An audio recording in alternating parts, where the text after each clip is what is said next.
ನಿನ್ನಂತಹ ಯೋಗ್ಯತಾವಂತ ಮಾಡುವಂತಹ ಕಾರ್ಯ ವಿವೇಚನೆಯನ್ನು ಮಾಡದೆ ಮುಂದುವರಿಯುವುದಕ್ಕೆ ಸಾಧ್ಯ ಉಂಟು ಹೇಳು. ಹಾಗೊಂದು ವೇಳೆ ಮುಂದುವರಿದೆ ಎಂದಾದರೆ ನಿನಗೆ ಅದರಿಂದ ಶ್ರೇಯಸ್ಸುಂಟಾಗುವುದಕ್ಕೆ ಸಾಧ್ಯ. ಅಯ್ಯ, ಸಾಮಾನ್ಯನಲ್ಲ ನೀನು. ದ್ವಿತೀಯರ ಪೆಗ್ಗಳನ್ನು ಮುಂದಕ್ಕೆ ಲಂಕಾಪತಿ ಎಂದೆನಿಪ ವೀರನು ನಿನ್ನಪ್ಪ ಸತ್ತ ಮೇಲೆ ಕೊಲ್ಲುವುದಕ್ಕೆ ಹೊರಟದ್ದ ಮಾತಿಗೆ ಹೇಳಪ್ಪ ಚಿರಾಯು. ಆಯ್ತಪ್ಪ, ನಿನ್ನಪ್ಪ ಇನ್ನೂ ಸ್ವಲ್ಪ ಸಮಯ ಬದುಕು, ಸ್ವಲ್ಪ ಅಲ್ಲ ಹೆಚ್ಚು ಕಾಲವೇ. ಆಯ್ತಾಯ್ತು. ನಾಳೆ ಅವ ಅಳಿದ ಮೇಲೆ ಸಮಸ್ತ ಲಂಕೆಗೆ ಒಡೆಯನಾಗಿ ಇಲ್ಲಿಯ ಪ್ರಜೆಗಳೆಲ್ಲರನ್ನು ಪಾಲಿಸುವಂತಹ ಯೋಗ್ಯತೆಯನ್ನು ಹೊಂದಿದವನು. ಅದು ನೀನು ಹೇಳಿ ಆಗಬೇಕಾಗಿಲ್ಲ. ಅಲ್ಲ, ನಿನ್ನ ಯೋಗ್ಯತೆಯನ್ನು ನೆನಪಿಸಿದ್ದು ನಿನಗೆ. ಬಿಡ ಅಂತಹ ಬಲಾನ್ವಿತ ಯೋಗ್ಯತಾವಂತ ಬಲಾಢ್ಯ ಒಬ್ಬಾಕೆ ಹೆಣ್ಣಿಗೆ, ಅದರಲ್ಲೂ ಅಬಲೆಯಾದಂತಹ ಹೆಣ್ಣಿನ ಮೇಲೆ ಹೌದು ಕೈ ಮಾಡುವುದು ಯೋಗ್ಯವೇ ಹೇಳು.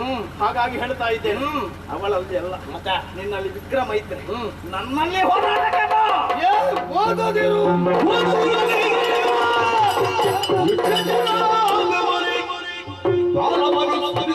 ಆದಿಯಲ್ಲಿ ಹೊಯ್ದೋಡಿ ಬದುಕಿದ ಕೋತಿ ಕೋತಿ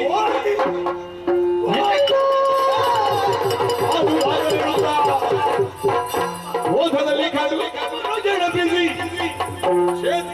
ಧರೆಗೆ ಸೀತೆಯ ಬರುತ್ತ ಜನ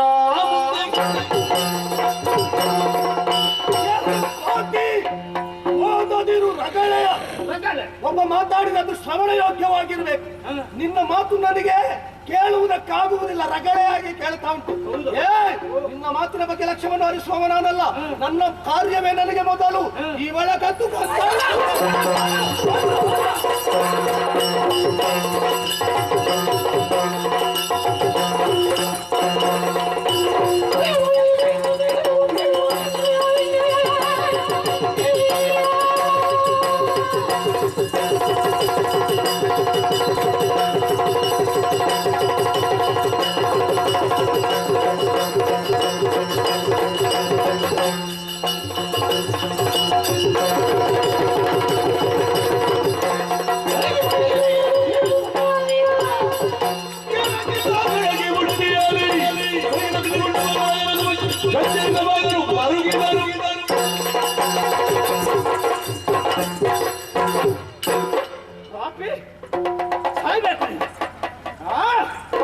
ನಾನು ಹಾರಿದ ಭರಕ್ಕೆ ರಥ ಮಜ್ಜುಗುಜ್ಜಾಗಿ ಹೋಗಿದೆ. ಸತ್ತನಯ್ಯೋ? ಇಲ್ಲ, ಸಾಯಲಿಲ್ಲ, ಎಲ್ಲಿಯೋ ತಲೆಮರೆಸಿಕೊಂಡ. ಅಮ್ಮ ಅಮ್ಮ ಅಮ್ಮ ಇದೆ, ಅಮ್ಮ ಇದೆ.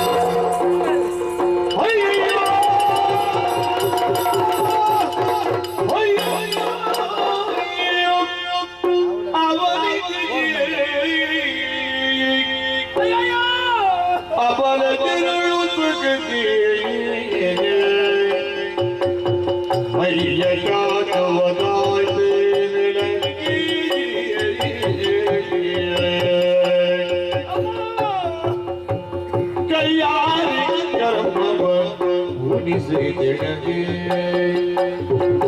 ಕೈಯ ಕರ್ಮವ ಉಣಿಸಿದೆನಗೆ ಜಗದೈ